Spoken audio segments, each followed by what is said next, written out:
Chapter 11, Section 3, DNA Replication. Learning objectives: explain the role of DNA polymerase in copying DNA. Compare DNA replication in prokaryote cells and in eukaryote cells. Review the general DNA structure. It's a double helix, has a sugar phosphate backbone, nitrogenous bases, A equals T, C equals G, and they are anti-parallel.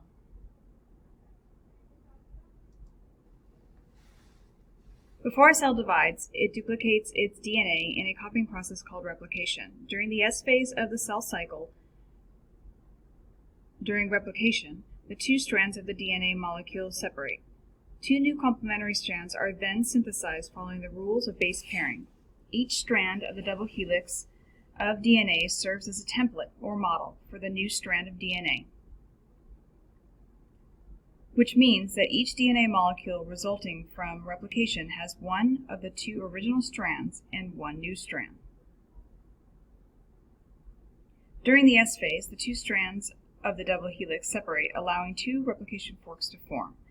As each new strand is synthesized, new bases are added, following the rules of base pairing.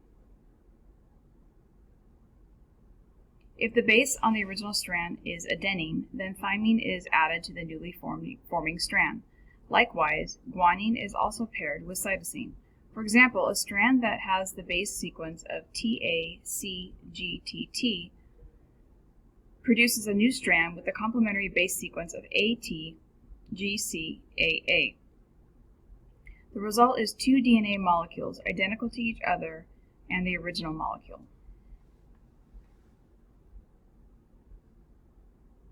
DNA replication is carried out during the S phase of the cell cycle by a series of enzymes. These enzymes first unzip a molecule of DNA by breaking the hydrogen bonds between base pairs and unwinding the two strands of the molecule.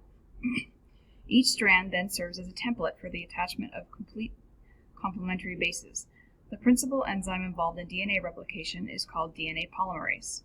DNA polymerase joins nucleotides to synthesize a new complementary strand of DNA.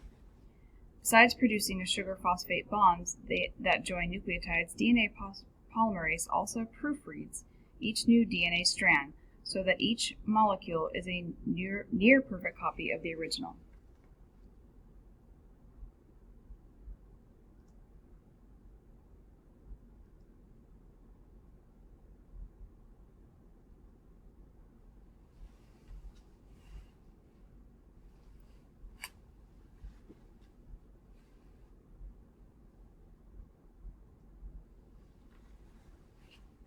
The tips of eukaryote chromosomes are known as telomeres. Because the ends of DNA molecule are difficult to replicate, cells use a special enzyme called telomerase to do the job. This enzyme adds short, repeated DNA sequences to telomeres as the chromosomes are replicated.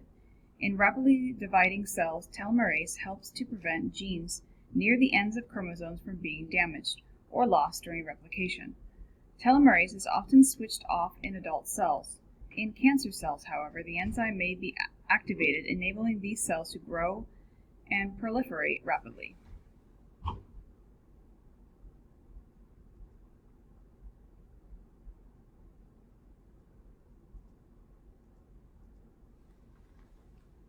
In most prokaryotes, DNA replication begins when regulatory proteins bind to a single starting point in the chromosome. These proteins then trigger the beginning of the S phase, and DNA replication begins. Replication is in most prokaryote cells starts from a single point and proceeds in two directions until the entire chromosome is copied.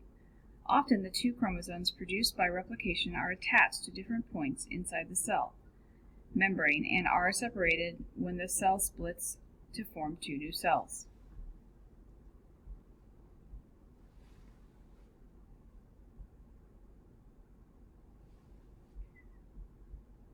Compared to prokaryotes, eukaryote chromosomes are generally much larger and more complex.